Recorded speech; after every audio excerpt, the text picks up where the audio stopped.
everybody, welcome to Beyond the Lines. My name is Sarah, I'm the artist behind Pinselgeschichten, and today it's time to color another scenery. The last segment of colors is finished, so you know all about green and how I like to use only green, what I can do with it and stuff. I also had a tiny little bit of a coloring challenge. You can see it in the playlist if you haven't seen those videos. So this means it's time for 3 different sceneries. The first one being in the Outlander coloring book. And I'm tearing up the pages that I colored because, well, the signature is not the most sturdy one. So especially if I work with a lot of water on a paper It likes to come loose, so I just tear it out, and in the end I will mat it on cardstock and write down the words from the back. But today I'm going to start this page here. I'm gonna have the underpainting done in Tombow markers, and you can see and watch along how that goes. And next week I'm gonna finish this page here. So let's get started.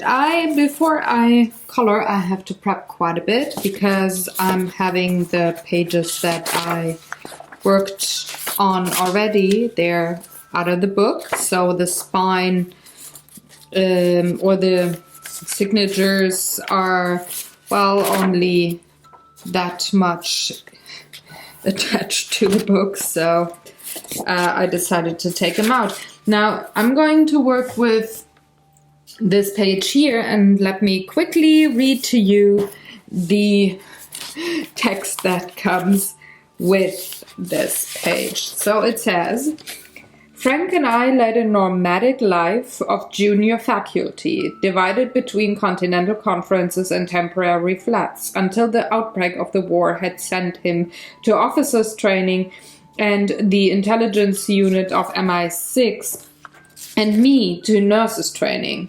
Though we had been married nearly 8 years, the new house in Oxford would be our first real home. So I'm gonna put those pages aside, I don't need them.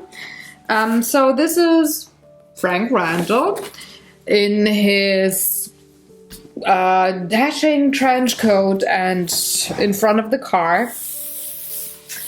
And I think yeah, it was the week before last. I was working with the Tombows and the Faber-Castell pit brush pens, and I told you I would come back to the principle of coloring that way once I work with this page here.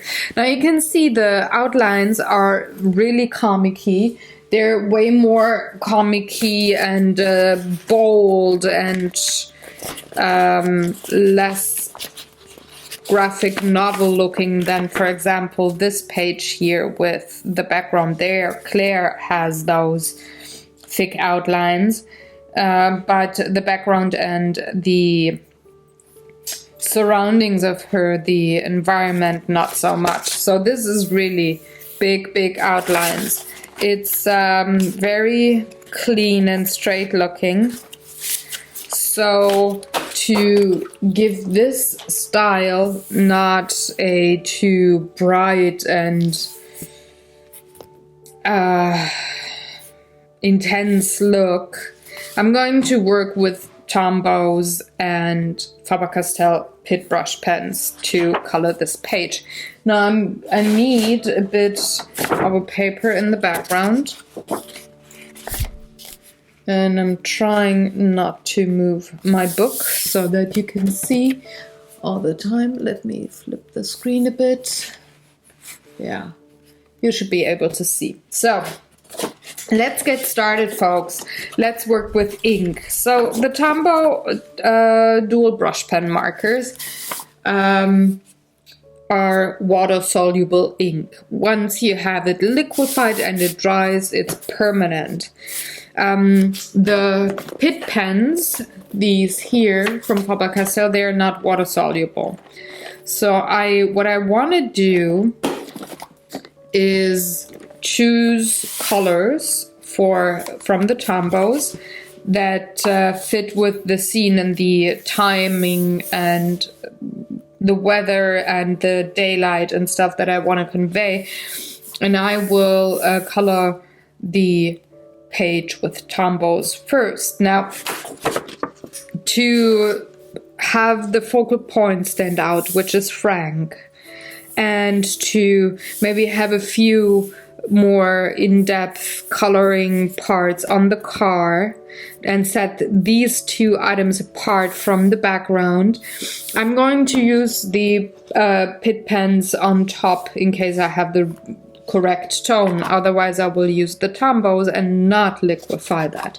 So it's just a combination of different kinds of ink that I want to use. Now this is my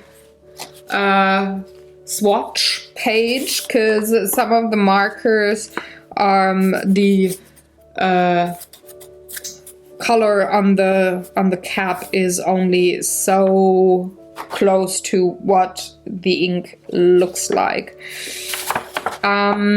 These are all the colors that I do have, and now I have to decide which colors do I want. And here comes the part where I said, okay, I want this to look old and ancient. So the year is 1945. There's hardly gonna be any hot pink there, I'm very sure. The car is the same one that I colored before when I was coloring the page of Mrs. Baird's house. So here, there's the car. Again, it's just top up, top down. Or is it? Yeah, I'm gonna color it the same way though. Just to have a cohesive coloring going on throughout the book. So I need something reddish for the car, but also something brownish. So I would say the red comes from, it comes from 885 or 905. By the way, you don't have to write down all the colors that I'm using. What is the 845? Oh, that's a good one too, 845. I like that. Yeah, 845 plus the 879. You don't have to write down the numbers if you want to know the exact numbers. They're gonna be on the blog. So once this page is done, I'm gonna have the blog post up. I think I'm not gonna be able to color this all in one go, so I'm expecting a couple of parts of this page. So I need a few more tones. I need a black and I need a gray. Gray. Yeah. This would be for the car. Maybe a bit of a blue tint, the 451 for the car. Yeah. So the blue, the gray, and the black is for the tires and stuff, and the red is for the rest of the car. Now, for the background, or am I? Oh, let's just color the car and see how long that takes me, and maybe that is a part of the video, or maybe I'm adding more. We'll see. So I'm having water brushes, bit of paper towel, and I'm having a palette here. So like in the video with the green, what is it called? Green and something else. Green with Tombows and Faber-Castells or something like that. I use this method as well, and I really like to use that when I don't want the ink of the Tombows to be in the paper so quickly, and then I cannot really liquefy it without having the paper pill. So I like this method with just putting down a little bit of pigment in my palette and then picking it up with a brush. I'm having a white sheet of paper or a block underneath because it's easier to see true colors then, you know. So I'm just gonna go about it here and give it a coat of red Tombow. Now I'm having quite the blotchy look here, and I do not worry because again I'm going to put other layers on top. And I might even add a bit of colored pencil if I so desire, but I'm trying to have most things done with only the Tombows and the Faber-Castells, because I don't want to color everything the same in this coloring book. Okay, I'm bringing in the brown now, mixing it with the red and going on top.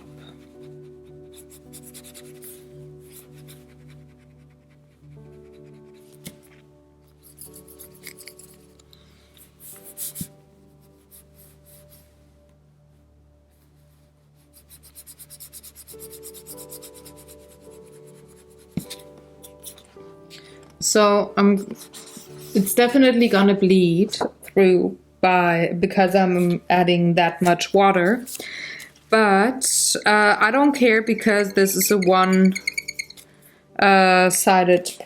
page. There's only one page with, or one side of the page with something that I do care about, so I don't have to think about actually saturating this paper too much, and I can just go about it and not care. It's scary, I know, but sometimes you have to be brave. And well, I feel you can be braver when you're coloring on a page that has only print on one side and you don't care about the back of the paper there.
Time to add a little bit of black to the brown and have the part underneath the car colored.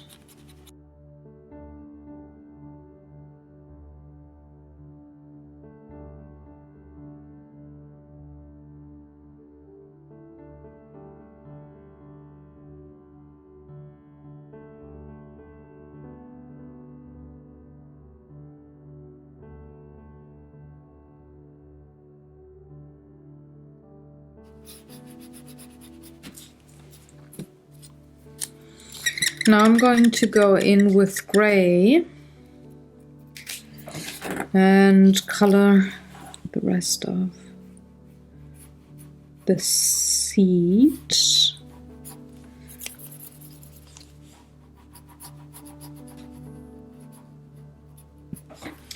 And I'm also going to add a bit of the light blue, bit of gray, bit of light blue for the chrome metal parts. So I'm gonna have a mixture of color here.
Now I'm going to give it a blast with my blow dryer, and then one of the major things is already colored with the tombos.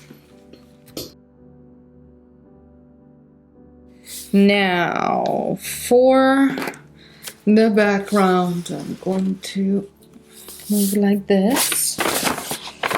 The background. Let me see. I take the same gray and blue that I had. I need a bit of a green and a brown. Let's take the same brown.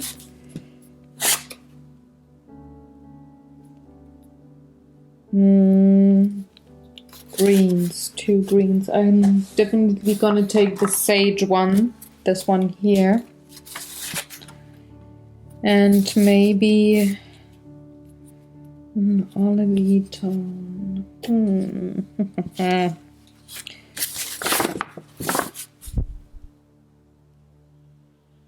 Let's take something that is maybe not that obvious. Let's take this one for the second color, and I'm gonna tell you why.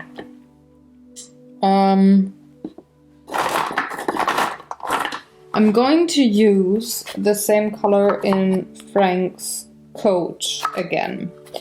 And I like to have color repetition for one. And also I want this to look old. So, by the way, I need another gray, I forgot. So by combining the purpose of the same color, I'm tying together foreground and background, and I'm still having him stand out but also fit in within the scene.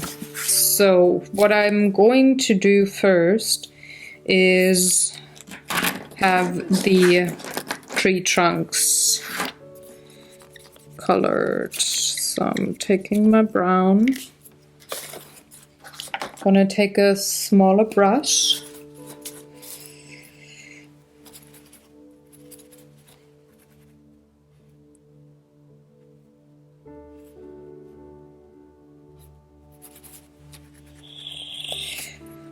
Okay, and I can color this in.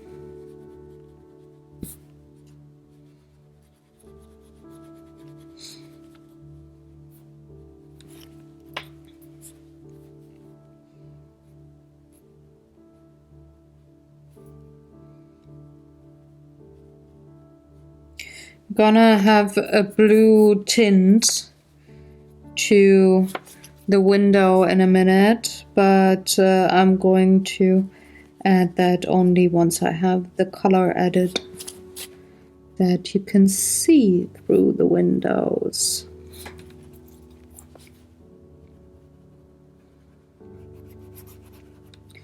By having sometimes a bit more and sometimes a bit less water in my brush here when coloring with the same color, I get different shades of the same tone, and that can play to my benefit with coloring. I can use that to my advantage here.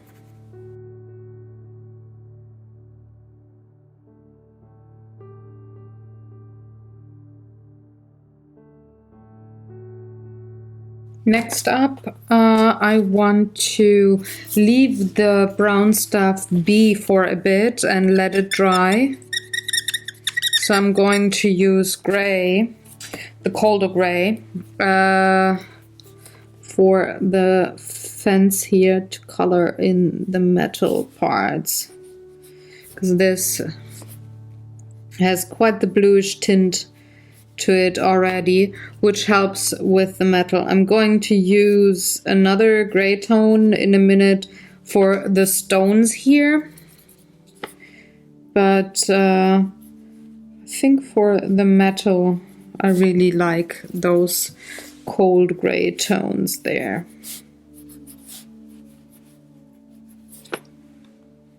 Yeah. Now for the neutral gray, so just to give you an idea on the difference.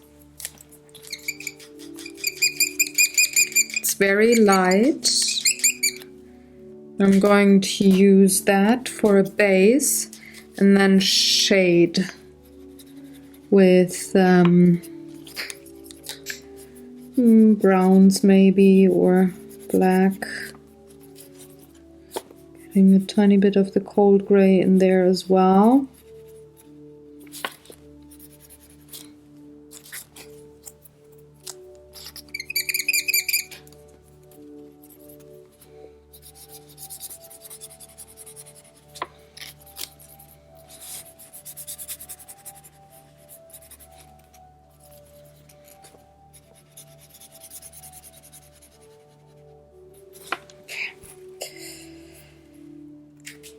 What am I gonna do with the street? Well, the street underneath, I could actually use a combo of the cold gray, the neutral gray, and a tiny bit of black.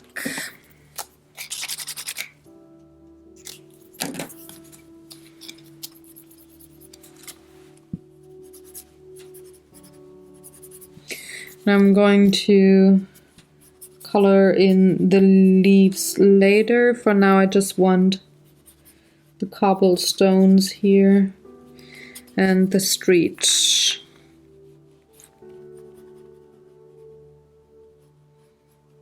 Of course, underneath the car it's a bit darker, so I'm Having quite a bit of black in there.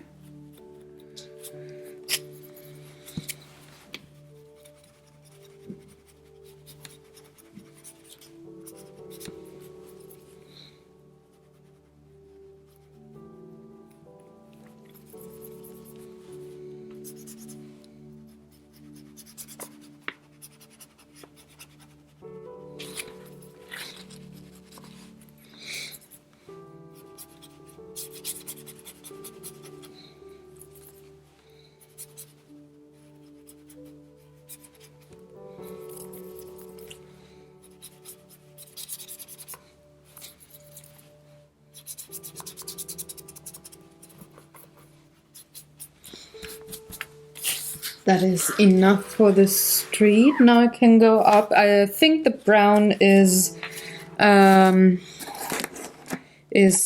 already dry enough, so I'm going to use a bit of the sage color for speckles of color on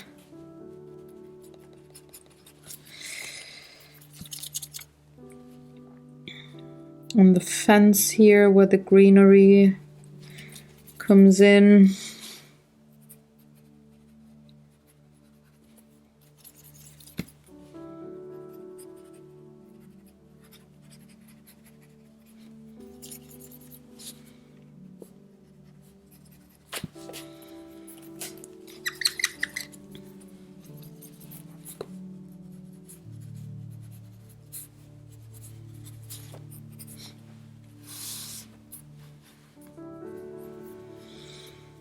And then I'm mixing the sage with the tan tone that I'm gonna reuse in Frank's coat to color the rest of the leaves.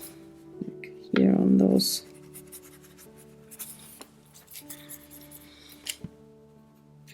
those trees. And this very dirty looking green actually conveys the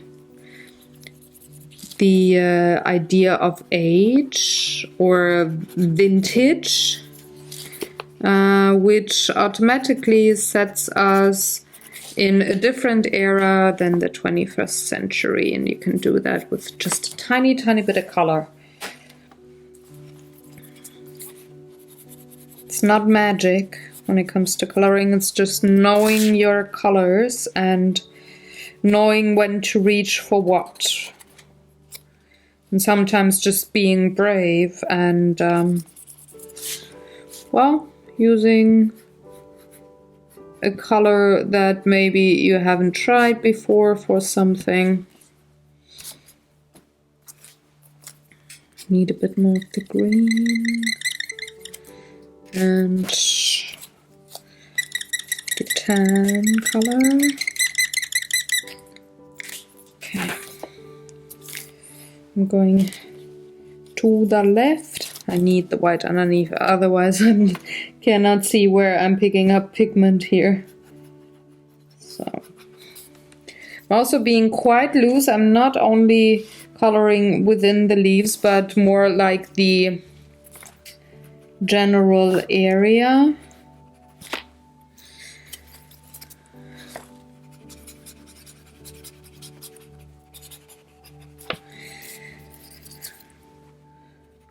Which makes this a bit more background because, well, I'm blurring lines there pretty much.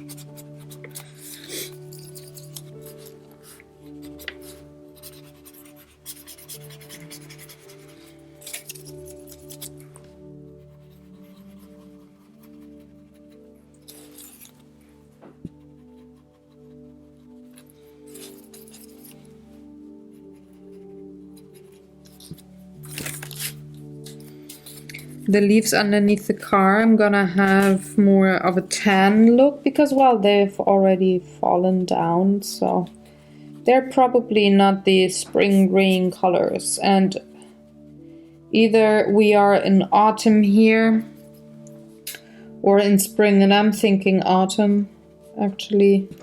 So yeah, we've got a bit of color there. I need a bit of black just to adjust the underneath the car tone. Bit more water.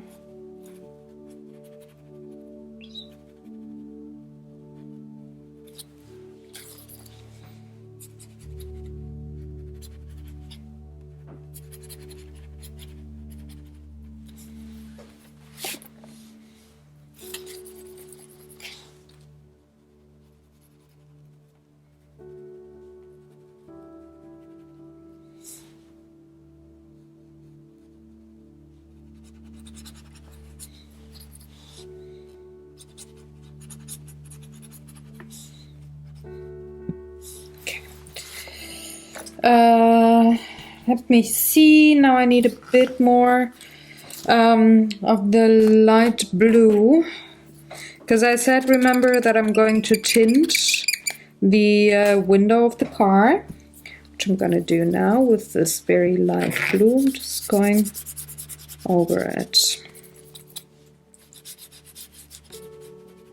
Not the mirror, because the mirror is going to reflect Frank. And now what I need, so I don't have another sage color that is darker, but I want something here in the background. So what I'm going to do is I'm going to add this very dark green here, make only very, very little, and mix it with the sage for the background here. Just want this to be dark. And since this cold green is, well, it's very blue, it's a bluish tint, which suggests it's further away in the background. Okay. Just need a bit of color here, and I don't want to use anything but sage. Well, I don't want to use anything that will make the sage color in the ranks here on this fence invisible, so I'm adding quite a bit of a blue tint here just to set the two levels apart there. And I don't care that it's splotchy. This is actually working again towards the painterly look and the idea that these are plants, so they have a shape to them. They're not necessarily without their texture. Need a bit more sage though.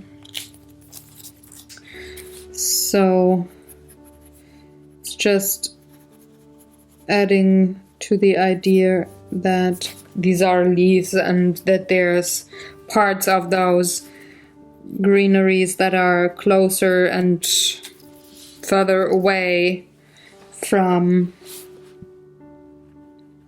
the viewer here, just by having different tints of color going on. Again, a bit more sage. And if you're brave and you try to go into a coloring page like this where you're rather loose, you can achieve quite the interesting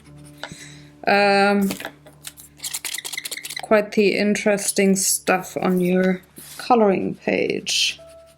It's also rather quick. You don't need 400 hours to color in at least a base coat, base color for the scenery that you're coloring. It just takes longer than a tiny bit longer to well, have the details colored and everything shaded and stuff. But if you wouldn't work with a base color that is very loose like this, you would spend that time plus more time on the same idea. I mean, you wouldn't not have a base coat or not shade if you wouldn't work in a loose way with those markers here, I'm very sure. So this is just a very nice idea. So now I'm just going to add a tiny bit of that light blue, which is going to add a bit of pigment to the sky, but it's a very subtle, very, very light blue.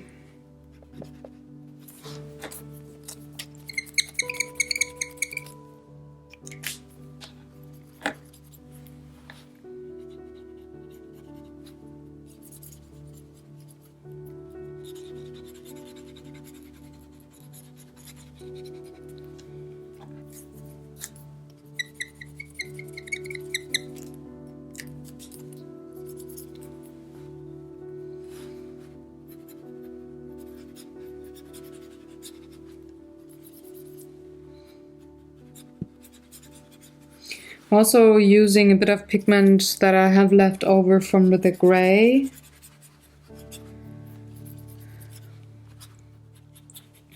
Just to have the darker parts be interesting as well. Like darker parts meaning the closer to the green shrubbery here, the darker things are going to be. But it's a bit of a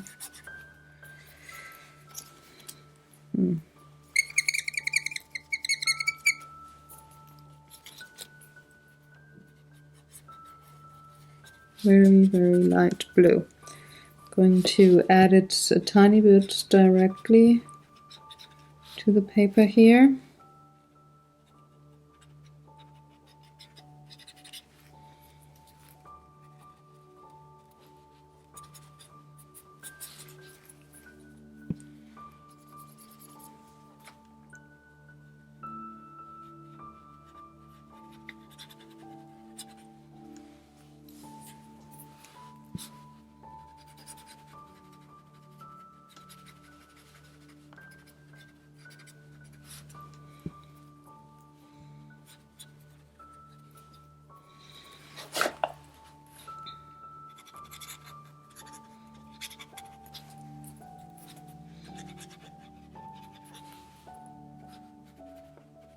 Okay, now I'm just going to color Frank and then I'm done. Now for as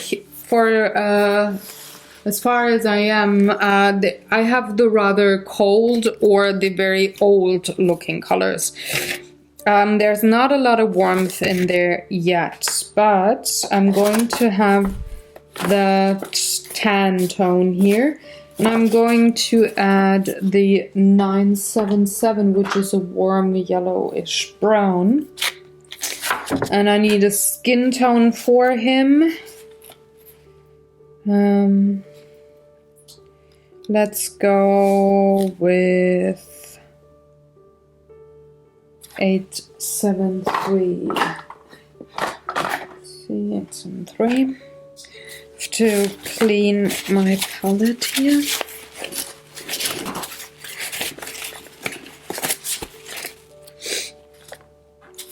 And the rest I will see. Maybe I have the dark brown in there, but these were so far the tones that I would work with. Let's start with a skin tone. Don't need much of that because it's only the face and the neck. So I'm going to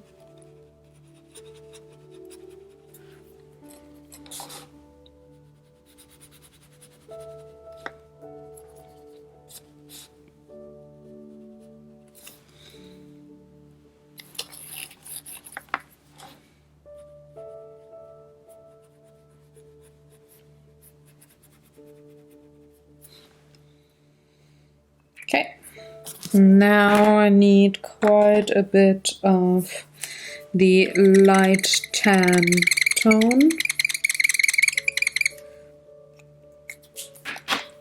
for the hat and the coat. So the hat.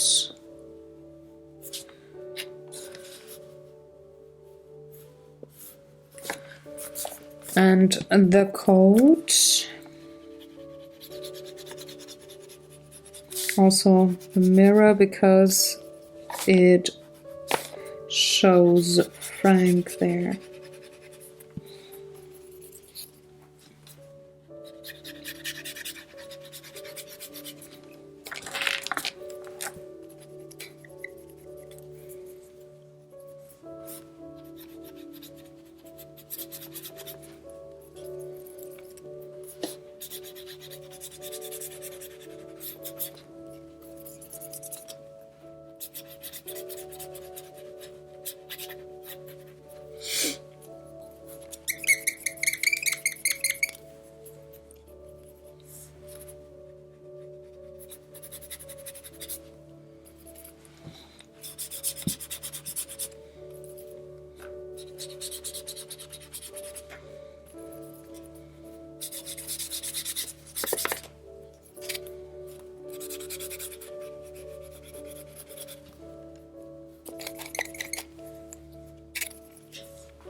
I'm gonna add the light brown, the yellowish brown, to the back because I think that is leather.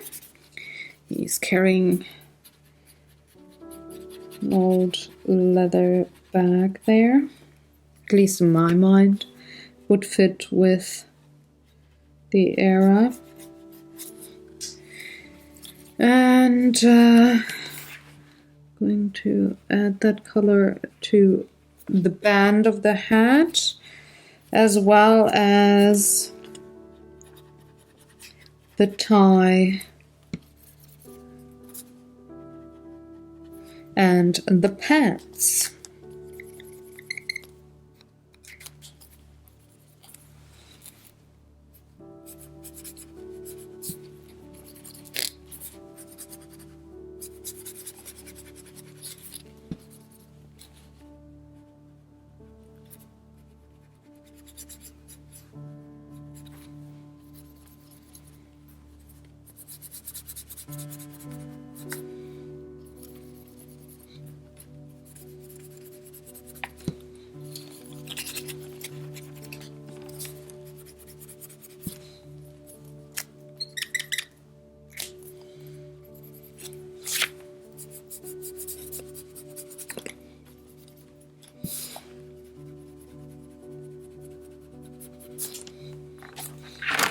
Now I'm going to add a little bit of the dark brown for some of the shading.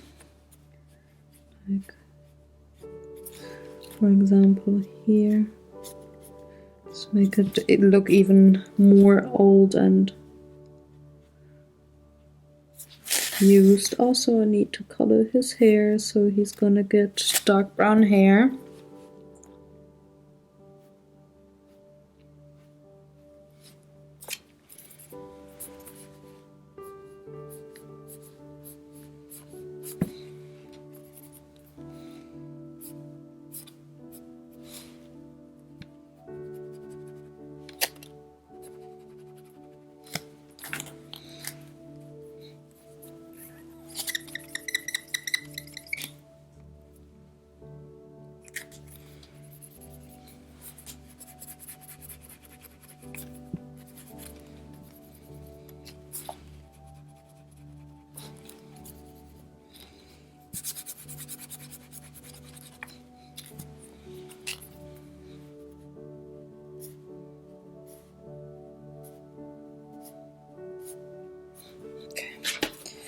I'm going to add a little bit of the light brown here on his face because he's actually in shadow there. The skin tone once more.